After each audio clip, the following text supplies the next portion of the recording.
안녕하세요. 베드로중고차 서진아빠입니다.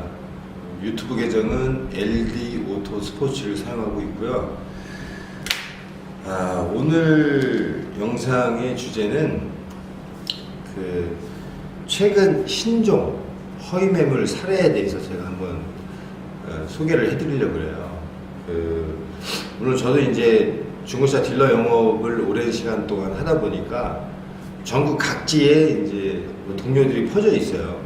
그래서 이제 얼마 전 퇴근길에 통화한 이제 동료의 얘기를 제가 오늘 소개할까 합니다. 시작이 어떻게 됐냐면, 이제 그 친구한테 차를 사러 손님이 온 거예요. 이제 사고 싶은 차종은 이제 그랜저 HG LPG 차량입니다. 요새 뭐 일반인들이 만 5년이 넘어가면 일반인들도 이전이 가능하기 때문에 연비나 이제 경제적으로 많이 저렴하죠. 그래서 많은 분들이 찾고 있어요. 지금도 인기 차종이고. 그래서 그 차를 사러 왔는데, 단지에 이제 한 딜러 입장에서 이제 판매할 수 있는 금액이 약 1,500만 원 정도였나 봐요. 그래서 손님한테 1,500만 원짜리 좋은 매물이 있다라고 보여드렸는데 마음에 안 드신 거지, 손님이. 더 싸게 사고 싶은 거예요. 그리고 가셨다고 얘기를 하더라고요, 손님이. 그래서 집에서 뭐 인터넷을 보시든 뭘 보시든 봤겠죠.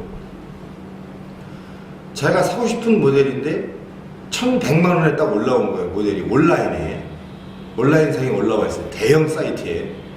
그걸 보고 전화를 했대요. 딜러가, 차 있습니다. 손님 얼른 오십시오.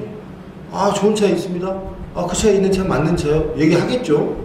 허위 딜러든 뭐든 손님을 유입을 해야 뭐 사기를 치든 뭐 눈탱이를 치든 가능한 거기 때문에 일단 무조건 손님을 오게 만듭니다. 그 친구들 수법이. 그래서 갔대요. 그 차를 사고 싶어서. 차를 샀어요. 그 친구한테. 자, 그 이후가 문제예요. 이제 그 거래 과정은 정확히는 모르겠지만 하여튼 차를 사서 그 사람이 지방분인데 지방까지 온 거예요.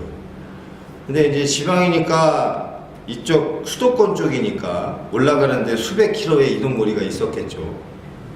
차가 이상한 거예요. 주행 성능도 별론 것 같고 금액도 약간 비싸게 산 것 같고. 그래서 제 동료 친구한테 초기 1,500만 원이라고 차량 가격을 얘기했던 그 친구한테 그 차를 가지고 간 거예요. 차가 좀 이상한 것 같은데 좀 봐주면 안 되겠나. 그래요. 봐드릴게요. 그래서 그 매매 상사에 있는 이제 성원점검장에 가서 이제 차를 리프트에 떠서 올린 거예요. 아니나 다를까 이제 하부를 보니까 오일이 줄줄줄 새고, 한두 군데가 아닌 여기저기서 오일이 새고, 차량 상태도 중급도 아닌 하급이에요. 그러니까 물론 그 친구들이 이제 거래를 하면서 뭐 성능 기록부를 숨겼을 수도 있고 위조를 했을 수도 있겠죠. 그래서 중요한 건 얼마 주고 사셨냐 물어봤더니 2,300만 원 주고 구입을 했다 그러더라고요. 2012년 HG 3.0인데 주행거리는 약 17만 정도 탔다고 얘기하더라고요. 2012년이면 일반인 이전이 가능하죠. 근데 17만 타고 누유가 이렇게 떡지떡지 흐르는 차를 2,300이면 거의 신차급에 가까운 가격을 주고 사셨다고 보셔야 되는 거예요. 그러니까 결국 딜러들 말로는 약 1,000만 원 이상, 1,300, 1,400만 원 가까이 작업했다라고 얘기할 수 있죠. 그러니까 당하신 거예요. 자, 걔네들 수법이 어떠했냐? 계약서를 다 쓰고, 혹시 계약서 쓴 거 있냐고 좀 보여달라고. 이게 계약서를 봤더니 계약서에 매매 상사 명판 직인이 찍혀있게 되어 있습니다. 그리고 이 중고차 매매 상사의 계약서는 조합 또는 집으로부터 비용을 지불하고 사가지고 오는 거예요. 그 계약서는. 법적 효력이 생길 수 있는 관인 계약서입니다. 자, 계약서의 기본 원칙. 매수인의 인적사항이 들어가야 되는데 이름, 주민번호, 전화번호, 주소, 날짜. 이게 필히 기재돼야 돼요. 그래야 법적 효력을 받을 수가 있어요. 근데 그 친구들이 그걸 알고 썼는지는 모르지만 분명히 상사의 직인이 찍히게 돼 있어요. 그 계약서에.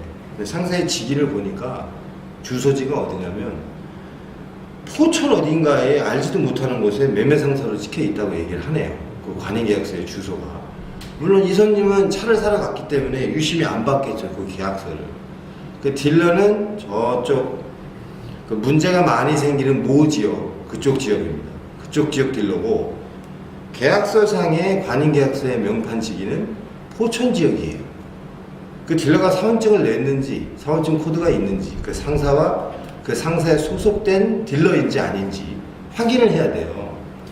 근데 일반인들은 그걸 확인을 안 한단 말이에요. 자, 이런 경우 시세보다 무려 1,400만 원에 비싼 금액 주고 차를 샀는데 이 차를 보상을 받을 길도 없고, 물론 딜러 확인도 못했고, 그 소속 딜러인지도 모르고. 이게 왜 이런 일이 일어나냐면, 솔직히 차를 사가지고 와서 내가 장사꾼이에요. 100원 주고 사왔어. 1,000원에 팔든 10,000원에 팔든 2,000만 원에 팔든 문제가 되는 게 아니에요. 문제가 될 수 없어요, 법적으로. 생각을 해보세요. 맞지 않습니까? 그러다 보니까 얘네들이 손님을 유도해서 이제 그렇지 않은 차를 무자비하게 하바를 넣어서 차를 팔고 있는데, 문제가 되는 건 뭐냐면 가짜 매물을 손님을 유도해서 다른 차로 판매한 거, 그 사실이 문제가 되는 거예요. 그리고 어떤 성능 기록부를 위조했다라든지 이런 것 또한 문제가 되는 거죠. 또한 이 사건 자체가 형사가 아니고 민사이다 보니까 딜러가 예를 들어서 손님이 뭐 고발을 했어. 소비자보호센터나 아니면 뭐 각 관할 구청에 고발을 했어. 민사니까 그 사람들이 할 수 있는 얘기는 딜러하고 합의하세요, 아니면 증거자료 제출하세요, 이렇게 얘기하겠죠. 그 시간이 단기간에 이루어질 수 있는 게 아니에요. 수개는 뭐 많게는 3개월, 4개월 계속 장기간으로 갈 수 있어요. 그 안에 얘네들이 여러 손님한테 해먹을 수 있다는 거죠. 그러면 당한 손님은 1,400이지만 그 손님이 10명이어요. 1억이 넘어가는 돈이에요. 그 안에 이제 마지막에 상사, 그 포천의 유령 상사가 문을 닫기 전까지 많은 손님을 유도해서 해먹을 수 있다는 얘기죠. 그러니까 제가 늘 말씀드리지만, 온라인상에 하다못해 대형 중고차 매매 사이트에도 허위 매물이 올라와요. 진단으로도 올라와요. 믿을 수 없습니다. 그리고 설사 그 사람을 통해서 갔더라도 그 딜러의 사원증을 꼭 확인하시고, 그 딜러가 속해 있는 상사도 확인하시고, 예를 들어서 수원으로 오셨다. 그럼 수원 소속, 경기도 매매사업조합 수원지부 소속인지, 상사 또한 수원인지, 인천에 가셨으면 이놈이 인천에 등록한 딜러인지, 아니면 인천 지역 소속 상사인지 반드시 확인하셔야 돼요. 그리고 계약서에 제가 아까 말씀드린 5가지 필수 기재사항, 이름, 주민번호, 주소, 날짜 반드시 들어가야 돼요. 전화번호까지. 그게 다 기재가 됐는지. 날짜도 계약서에 쓸 수 있는 날짜를 쓸 수 있는 공간이 4곳입니다. 그 4곳에 전부 기재를 해야 돼요. 그래야 법적 효력을 받을 수 있습니다. 또한 차를 사면서 딜러한테 요구를 할 수 있어요. 자, 계약서 하단부에 이제 공란이 조금 있는데, 그 공란에 어떤 그 차를 사고 이후에 발생할 수 있는 보증 부분 딜러하고 협의를 볼 수 있고, 그 다음에 그걸 딜러가 그냥 외면할 수는 없어요. 그런 부분도 기재할 수 있으니까 반드시 계약서에 기재를 하셔야 나중에 문제가 안 될 수 있어요. 아무튼 허위 매물은 저도 딜러예요. 저도 차를 사고 파는 딜러지만 저도 알선을 합니다. 알선을 하는데 다 사람이 하는 일이에요. 사람이 양심껏 뭐 수수료라든지 뭐 하바를 넣더라도 양심껏 넣어야 되는데, 무자비하게 1,000만 원이 넘는 차량 원가보다 높은 금액을 하바로 보는 그런 쓰레기 같은 인간들이 있어요. 지금도 존재합니다. 솔직히 젊은 애들이, 이제 저도 젊지만 저보다 더 젊은 친구들이 그런 일들을 많이 하는데 돈이 어디 있겠습니까? 근데 걔들이 그렇게 돈 벌었다 그래서 그 돈을 뭐 좋은 곳에 쓰겠습니까?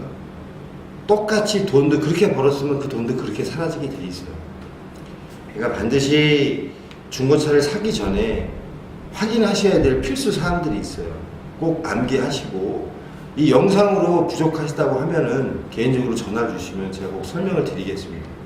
부족한 부분들이 있어서 설명을 드릴 테니까 제발 부탁인데 허위 매물 당하지 마십시오. 온라인에 있는 대형 중고차 매매 웹사이트 믿지 마십시오. 자, 다음 영상에서 찾아뵙겠습니다. 고맙습니다.